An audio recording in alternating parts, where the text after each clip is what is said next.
신앙생활을 하다 보면 누구누구 집사님, 누구누구 청년, 믿음이 참 좋네요. 또 반대로 어느 집사님, 또 어느 청년은 믿음이 없는 것 같아요 라는 말을 하거나 또 그런 말을 듣게 됩니다. 여러분들은 자신의 믿음이 어떻다고 생각하십니까?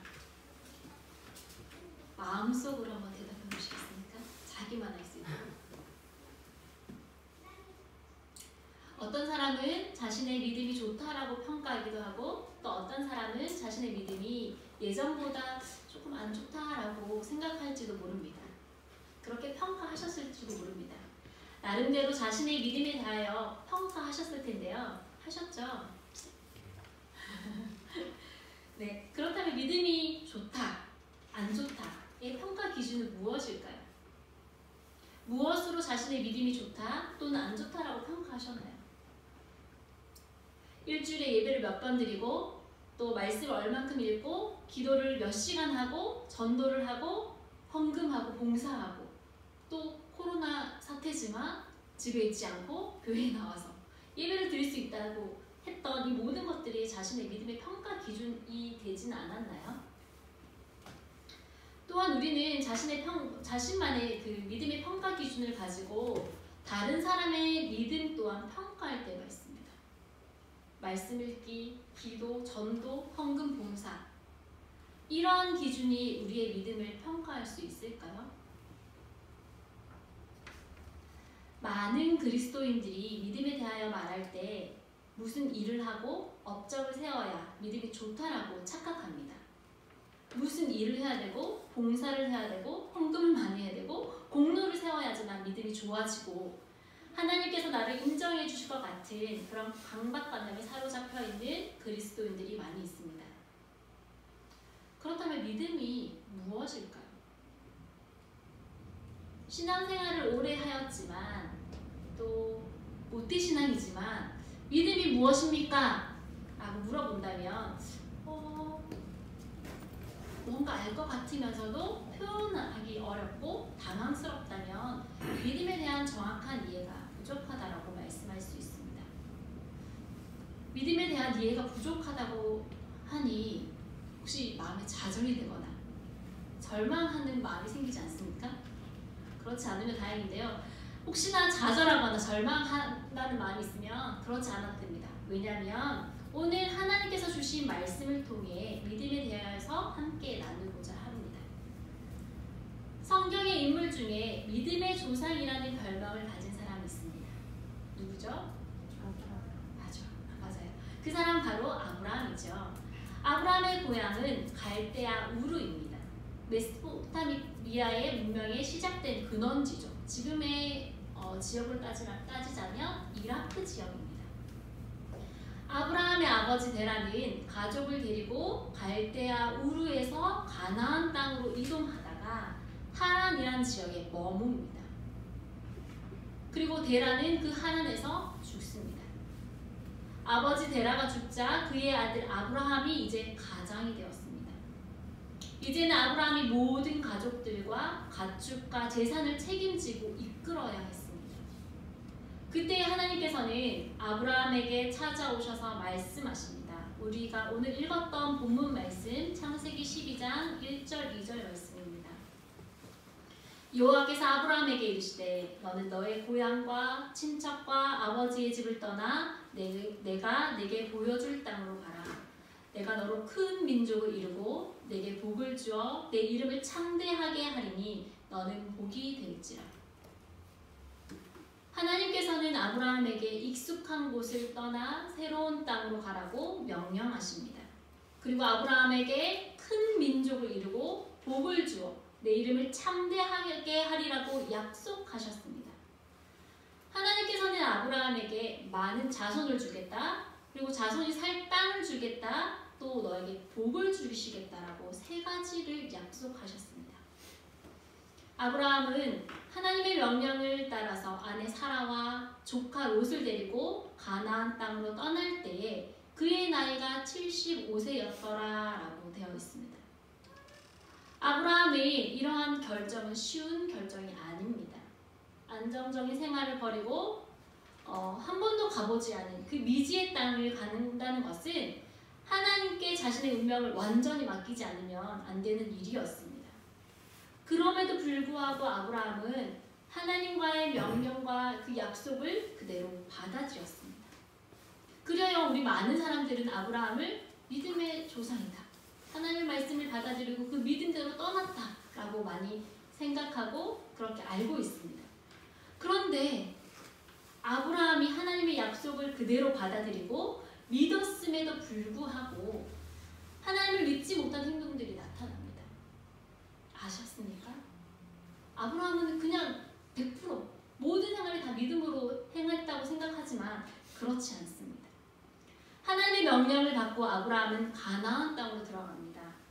그런데 가나안 땅에 기근이 생기자 아브라함은 먹고 살 것이 걱정되어 자기 마음대로 애굽 땅으로 내려갑니다.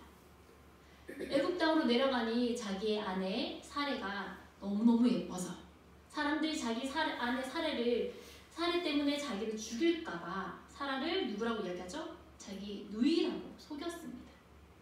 그리하여 바로 왕은 사라를 그 왕궁으로 데리고 오고 아브라함은 그 대가로 자기의 누이를 주는 대가로 많은 재물을 받았습니다.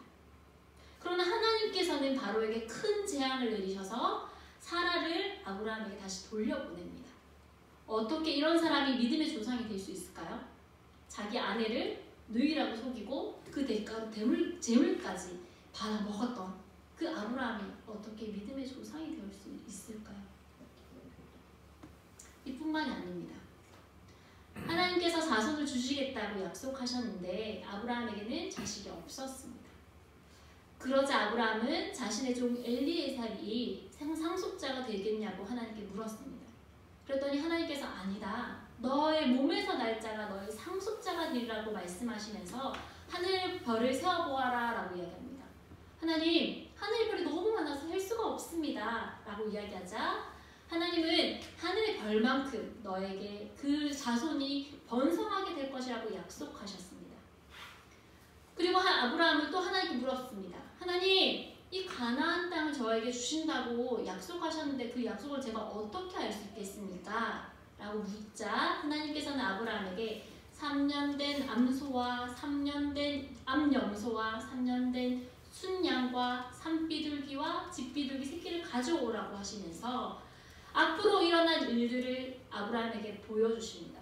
그리고 그 재물에 쪼개져 있는 그 번제물 사이로 타는 횃불로 아브라함에게 하나님께서는 언약하시고 약속하셨습니다. 지금으로 말하면 계약서를 쓴 거나 마찬가지입니다.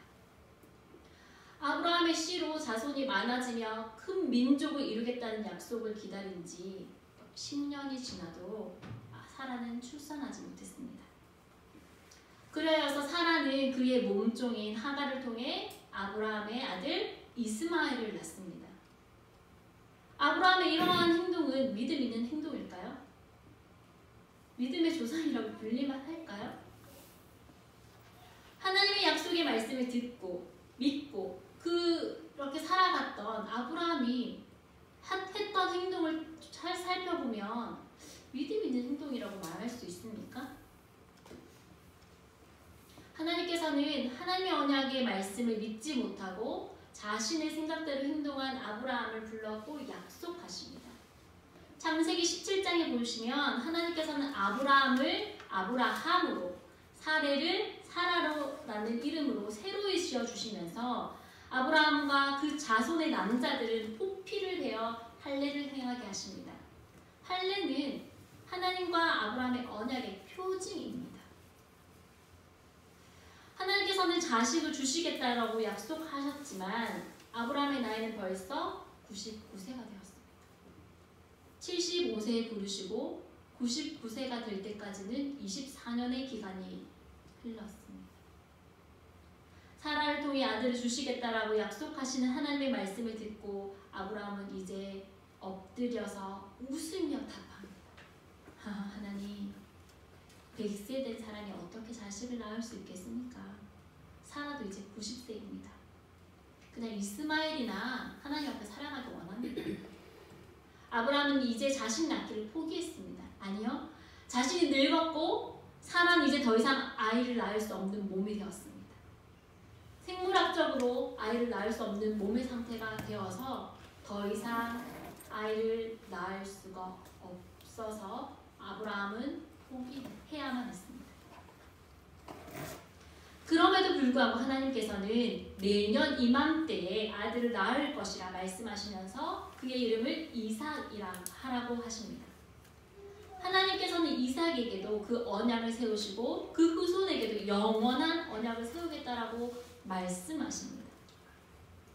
아브라함은 순간순간 하나님에 대한 믿음이 흔들리기도 했지만 그럼에도 불구하고 아직 일어나지 않을 일이 앞으로 일어날 일로, 가능성이 없는 일이 가능한 일로, 눈에 보이지 않을 일이 눈에 보일 일로 믿으며 한 발 한 발 내딛었습니다.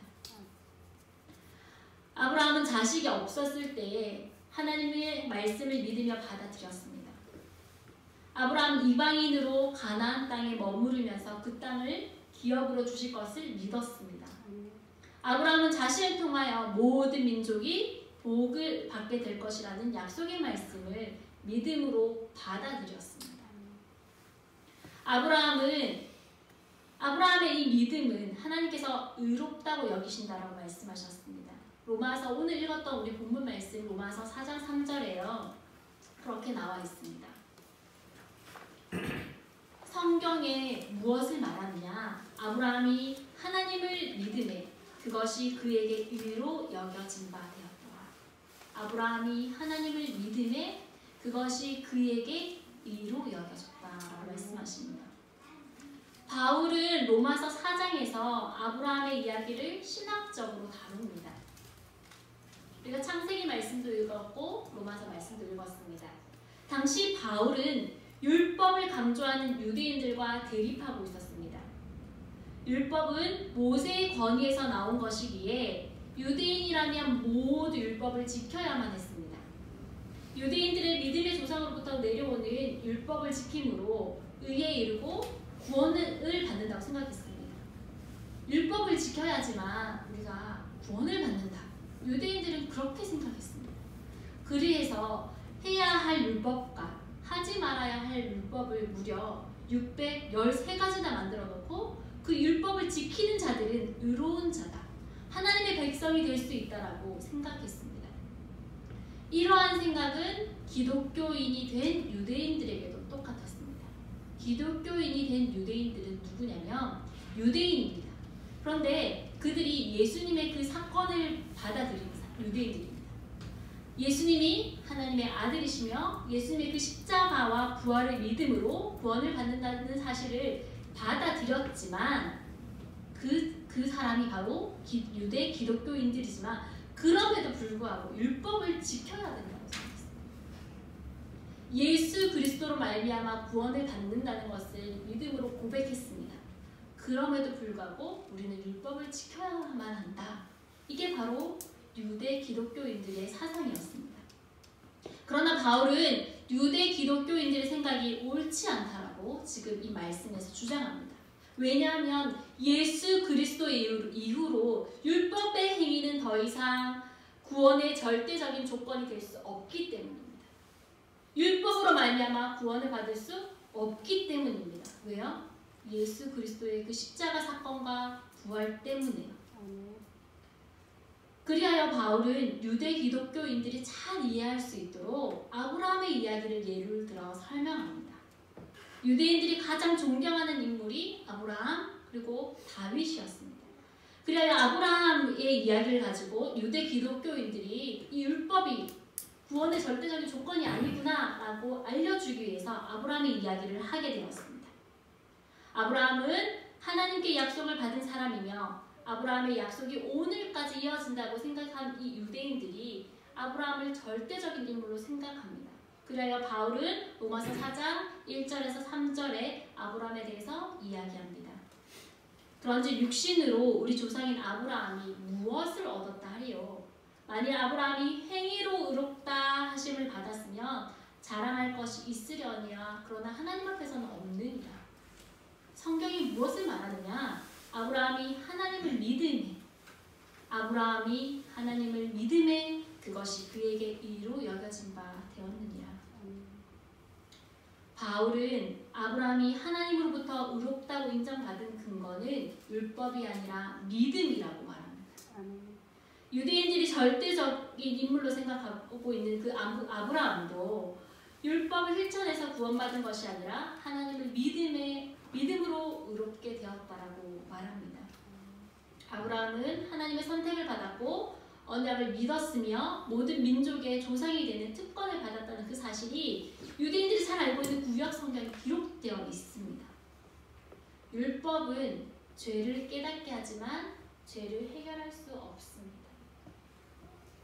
율법은 몽학성생이라고 합니다.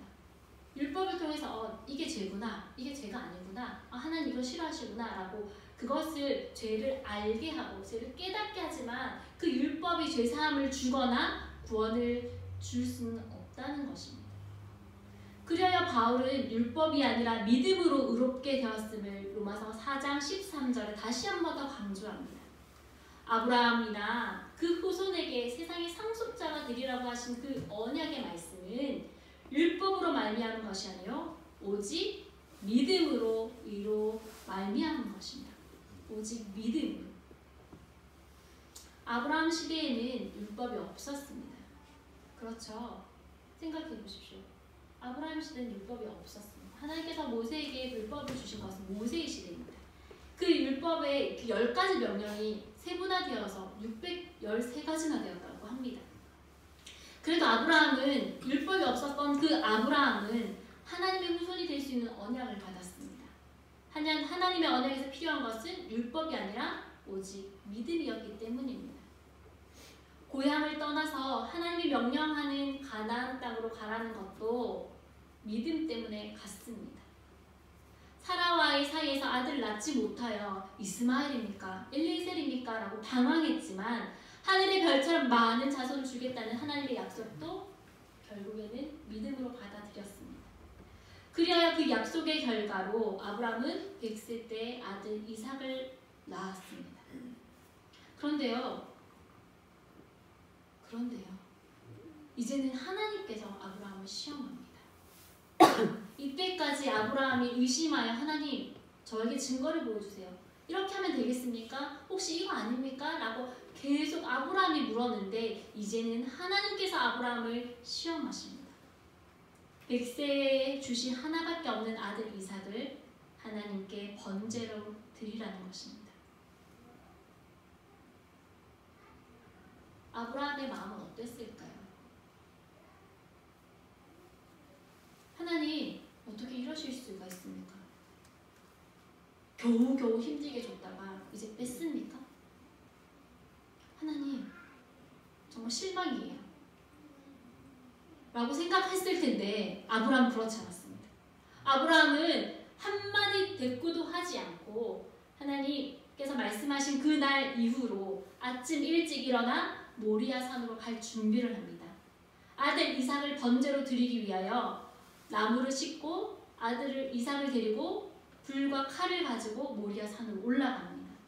왜냐하면 아브라함은 그 사이에 많은 시간과 많은 사건들 사이에 하나님을 절대적으로 신뢰하고 믿었기 때문입니다. 그리하여 아들 이삭까지 하나님께 드리려고 마음먹고 번제로 드리려고 하였습니다. 근데 그때 하나님께서 아브라함아 이제 됐다. 그만하면 됐다. 이 믿음의 시험을 성공적으로 통과하게 되었습니다. 아브라함은 하나님의 약속의 말씀을 믿었지만 순간순간 밀려오는 의심의 그룹 앞에 언약의 증거를 보여달라고 하나님께 요구합니다. 하나님은 그럴 때마다 아브라함을 질책하지 않으시고 아브라함을 불러서 하늘의 별을 보라고 말씀하시고 바다의 모래와 같이 너에게 많은 자손을 주겠다고 아브라함을 설득하십니다. 하나님께서 약속의 증거를 보여주시면서 그 언약이 성취될 것을 끝까지 말씀하십니다. 아브라함은 의심이 생길 때마다 하나님께 물으며 하나님은 그런 아브라함에게 일일이 대답하시며 아브라함과 하나님의 신뢰의 관계가 점점 쌓여졌습니다. 그리하여 이삭을 바치라는 그 시험 앞에서 아브라함은 하나님을 절대적으로 신뢰하며 나아갔습니다. 아브라함은 이삭을 통하여 자손을 번성하게 하신 그 약속을 믿으며 아브라함이 그 이삭을 하나님께 드릴지라도, 이삭이 죽을지라도 하나님께서는 그 이삭을 다시 살려낼 것을 믿음으로 나아갔습니다. 언제 무슨 일이 일어날지 모르는 그 상황 속에서 하나님만을 신뢰하는 것, 하나님만을 의지하는 것, 그것이 바로 믿음입니다. 이 믿음이 바로 아브라함을 믿음의 조상이라고 불리게 하는 것입니다. 믿음이란 하나님을 절대적으로 신뢰하는 것입니다. 그렇다면 여러분들은 하나님을 절대적으로 신뢰하십니까? 아멘. 당연히 하나님을 절대적으로 100% 믿는다고 말하고 그렇게 의지하고 나아갑니다. 그러나 우리는 너무 연약하여서 하나님 아닌 것에 눈을 돌리고 하나님보다 세상을 더 사랑할 때가 많습니다. 교회 문을 나가면서부터 우리는 하나님보다 다른 것에 더 많이 생각하고 관심을 가지고 있습니다. 그러나 교회에 와서는 하나님을 절대적으로 신뢰하는 것처럼 말하고 행동합니다. 교회에서 하나님을 절대적으로 신뢰하는 것처럼 말하거나 행동하지 않으면 쟤 믿음이 없구나 라고 사람들이 평가할지도 모릅니다. 그래서 교회를 떠나는 사람들이 많습니다. 교회가 세상에서 지친 영혼들을 위로하고 영적인 힘을 주어야 되는데 세상에 지친 영혼들이 왔을 때 쟤 뭐야? 요즘 믿음 생활이 떨어졌네? 저 성경도 안 읽네? 기도도 안 하네? 이렇게 평가해버린다면, 이렇게 손가락질 당한다면 교회에 나오고 싶지 않습니다. 그래서 교회를 많이 떠나버립니다. 우리 교회에서만큼은 이런 일이 일어나지 않았으면 좋겠습니다. 다른 사람을 비난하거나 자신의 그 잣대로 사람들을 평가하지 않았으면 좋겠습니다. 왜냐하면 믿음의 조상이라고 하는 그 아브라함도 처음부터 하나님을 절대적으로 신뢰하지 못했기 때문입니다. 우리가 생각했던 그 유대인이 높게 인정했던 그 아브라함도 처음부터 하나님을 절대적으로 신뢰하지 못했습니다. 하나님과의 언약을 믿음으로 따르면서도 순간순간 하나님을 절대적으로 신뢰하지 못한 그 아브라함을 보면서, 그 모습을 보면서 우리는 위로가 되지 않습니까? 나도 아브라함처럼 될 수 있겠다. 아브라함도 그랬지. 순간순간 밀려오는 그 의심의 구름 앞에서 하나님께 묻고 답하며 하나님과 함께 그 걸음을 나갔을 때 결국에 마지막에 믿음의 그 관계가, 신뢰의 관계가 쌓였지. 그렇지만 우리가 잊지 말아야 할 것은 의심의 순간순간이 이렇게 몰려온다고 할 때에 아브라함은 하나님을 떠나진 않았어요. 의심이 밀려올 때도 아브라함은 하나님을 끝까지 바라보고 있었습니다. 아브라함은 의심이 들 때마다 하나님께 물었습니다. 그리고 그 의심의 구름이 점차 걷히고 아브라함은 그 누구보다도 하나님을 절대적으로 의지하였습니다. 그리하여 믿음의 조상이라 불리게 되었습니다. 시간이 지나면 지날수록 아브라함의 믿음이 성숙하여져서 어떠한 시련이 와도 절대적으로 하나님만 바라보게 되었습니다. 우리 또한 우리의 믿음의 시간이 지나면 지날수록 성숙해지는 여러분들이 되시기를 간절히 바랍니다. 코로나로 인해서 집 밖에 나가지 못해서 24시간 아이들과 함께 지내고 있습니다. 아침에 일어나 눈을 뜰 때부터 저녁에 잠들 때까지 정말 1분 1초라도 떨어지지 않고 함께 생활합니다. 아이들이 어려서 밥을 먹는 것에서부터 정말 사소한 것까지, 옷을 갈아입히고 또 화장실을 가고 하는 모든 것까지 엄마의 손길이 필요합니다. 어리면 어릴수록 스스로 할 수 있는 것이 없기에 엄마를 의지합니다. 아이들이 엄마를 의지하지 않으면 먹을 수도 없고 잠을 잘 수가 없습니다. 때로는 엄마가 야단을 치고 따끔하게 매를 들어도 그래도 엄마가 좋다고 안깁니다. 왜냐하면 아이들은 엄마가 전부이기 때문입니다. 아이들이 엄마를 의지해야 해, 엄마를 신뢰해야 돼, 일이나 이거나 엄마를 무조건 믿어야 돼 라고 생각하고 그렇게 행동하지 않습니다. 심지어 아이들은 의지, 신뢰, 믿음이라는 단어조차 알지 못하지만 그 누구보다 엄마를 의지하고 믿고 신뢰합니다. 왜냐하면 엄마가 없이는 살 수 없기 때문입니다. 본능적으로 알고 있습니다.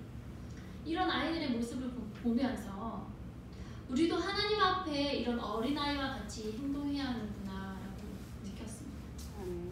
그래야 우리가 살 수 있는 거구나라고 깨달았습니다. 하나님을 절대적으로 의지하십시오. 100% 믿으십시오라고 말한다면 우리는 이 믿음 또한 우리에게서 나온 것이 아니기에 이 믿음 또한 하나님께서 주시는 은혜이기 때문에 우리가 할 수 없습니다. 믿음은 우리 스스로 생기는 것이 아니라 내 안에서부터 생기는 것이 아니라 외부로부터 들어오는 것. 하나님께서 우리에게 주어주시는 것입니다. 그러기에 우리는 매 순간순간마다 하나님을 바라보아야 합니다. 하나님을 바라보는 것. 이것이 바로 아브라함의 믿음이며 우리가 이 땅에서 할 수 있는 믿음의 행동입니다. 우리가 앞에서 서두에서 믿음의 평가의 기준을 가지고 자신의 믿음을 평가했을 텐데요. 그렇죠. 각자마다 자신의 믿음을 평가했던 기준이 있으시죠. 그런데 이 평가 기준은 평가 자체가 말이 되지 않습니다. 왜냐하면 믿음의 평가자는 나와 너가 아니기 때문입니다. 믿음의 평가자는 바로 하나님이시오. 우리가 그 사실을 잊지 말고 남한테 보이려고 또는 내가 스스로 하나님 앞에 어떻게 해야 돼, 저렇게 해야 돼 라고 자기만의 규칙과 자기만의 계획을 세워놓지 말고 하나님께서 나를 어떻게 생각하시는지 그 하나님을 늘 바라보며 나아가는 우리 야베스 교회 성도들이 되시기를 간절히 바랍니다. 그리하여 우리도 점차 시간이 지날수록 아브라함처럼 우리 믿음이 성숙하여져서 지금은 아닐지라도 나중에는 우리도 절대적으로 하나님을 믿고 100% 하나님을 의지하며 나가는 믿음의 조상이라고 일컬어지는 그런 믿음의 가문들이 세워지기를 간절히 바랍니다. 아멘. 기도하겠습니다. 사랑의 하나님 감사합니다. 사순절 둘째 주를 함께 보내며 예수 그리스도의 십자가의 그 길을 묵상하며 나아갑니다. 하나님 오늘 우리에게 주신 하나님의 말씀을 다시 한번 나눕니다. 믿음의 조상 아브라함을 통하여 하나님 우리에게 위로하여 주시고 또 도전하여 주시는 이 말씀을 통해 하나님 매 순간순간마다 우리도 하나님을 바라보게 하여 주시옵소서. 의심의 구름이 우리에게 몰려오고 또 하나님 아닌 다른 것들이 우리 마음속에 들어올지라도 그럼에도 불구하고 하나님을 바라보게 하시고 하나님을 잃어버리지 않도록 하나님을 놓치지 않도록 늘 우리의 삶 속에서 그 삶의 자리에서 애쓰며 발부둥치며 나아가는 믿음의 성도들 가운데 하나님께서 함께 하셔서 성령의 위로하심과 또 강건케 하심의 은혜가 늘 충만할 수 있도록 주님 인도하여 주시옵소서. 아멘. 하나님 코로나로 인해서 우리나라뿐만 아니라 전 세계 많은 사람들이 힘들어하고 아파하는 가운데 있습니다. 주님 이 모든 사태가 잠식되게 하여 주시고 또 이 사태로 말미암아 우리가 더욱더 하나님을 바라보게 하시며 우리의 구원자이신 그 하나님을 우리가 찬양하며 나아갈 수 있도록 주님 인도하여 주시옵소서. 아버지 하나님 우리에게 주신 모든 삶들을 감사하며 나아가는 우리의 믿음의 삶이 될 수 있도록 인도하여 주시옵소서. 이 모든 말씀 예수님의 이름으로 기도드립니다. 아멘. 복원 찬송 50분